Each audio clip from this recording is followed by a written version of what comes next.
We'll address it, I believe, in that fashion. Governor? We certainly are a compassionate and humane people, and we're also a people who believe in the rule of law.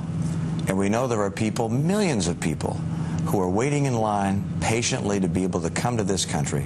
People who want to be reunited with family members, people who have skills that we need in this country, people who speak English, and somehow saying for the 12 million or however many million that are here, you all get to stay unless you've committed a crime. I don't know how we know that 2 million have committed crimes, but let's say that's 2 million.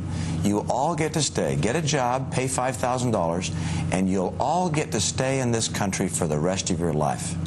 That strikes me as simply being unfair. Unfair to the millions of people who've been waiting around the world. When Senator McCain was asked about his plan back in 2003, he said amnesty would have to be part of the solution. He used the word.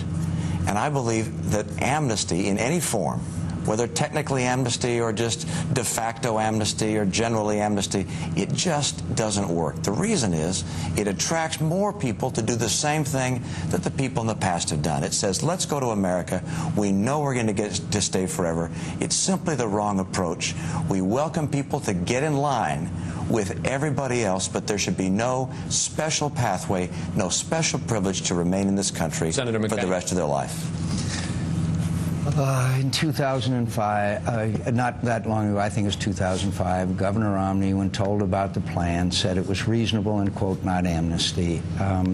We need to get beyond this. We need to sit down together and work this out. And we have to figure out a way of addressing the issue of the other 10 million. By the way, it was Secretary Chertoff that said there's 2 million who have committed crimes in this country. We have to get them out of this country. And of course, it's not automatic. We have to do many things in order to qualify, and it's an earned ability to do so. Many will be deported, unfortunately, or fortunately, depend on how you look at it. But again, instead of fighting about who's for this and who's for that, we have a national security challenge.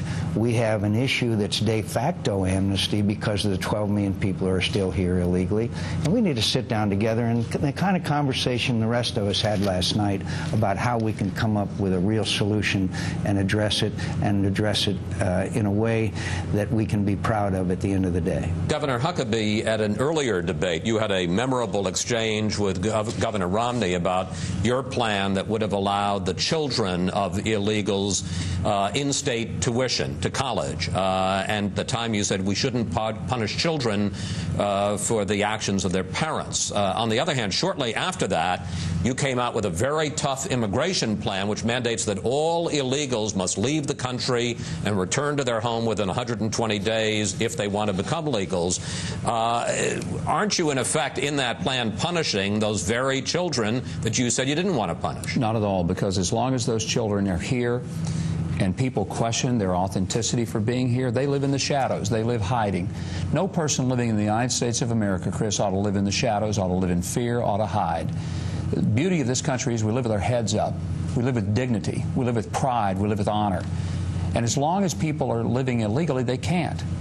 And I know I'm going to be questioned. Do I still stand by that idea that we treat the children differently who didn't commit a crime? And let me just be very clear. Yes, I do stand beside that, because I don't think you punish a child for what a parent did. Now, the fact is, under the plan that I put forth, and it's tough, it says build a fence.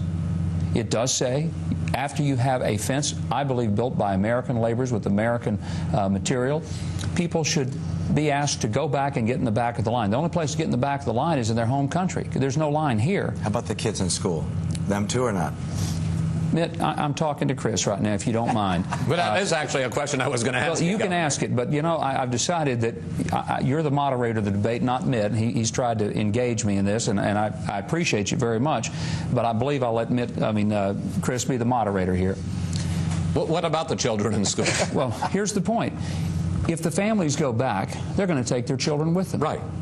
And when those children go back and then they get in line and they get back into the United States, then this issue is resolved. The reason we have the problem we have is because our federal government has broken it, has caused it to be dysfunctional, and we've got to get it fixed. The one thing I do agree, whether it's with Senator McCain, Mayor Giuliani, Fred Thompson, anyone here, is that this problem isn't going to get solved by seeing if we can throw flash words at each other. It's going to get solved when we sit down like reasonable human beings and decide that we've got to do something that fixes the problem by sealing the border first and foremost. But I absolutely believe that as a governor, I had to educate those kids. That wasn't an option for me. The mayor had the same situation in New York.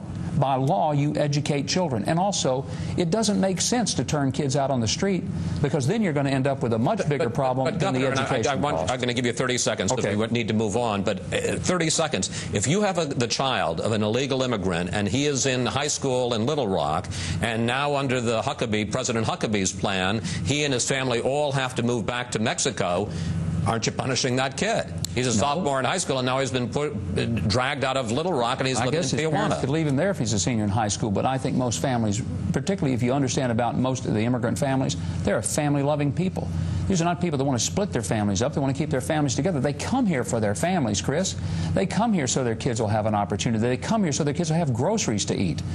These are people who don't come here because they're escaping wealth so they can come to poverty. They're escaping poverty so they can have a chance to have wealth. And the point I'm making is that if we're going to have this problem fixed, let's actually fix it.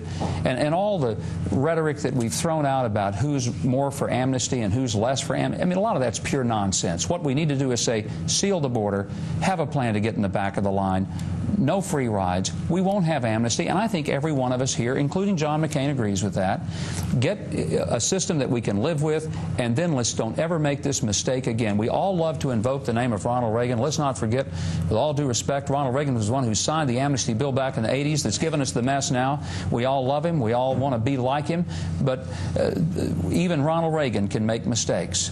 And we now need to fix the mistake. All right. Mayor Giuliani, back in 1994, and I'm not going to go through the quote, but you talked then about how much, if you work hard, we want you in this city, talking about illegal immigrants. Now you have a very tough plan, seal the border, crack down on employers.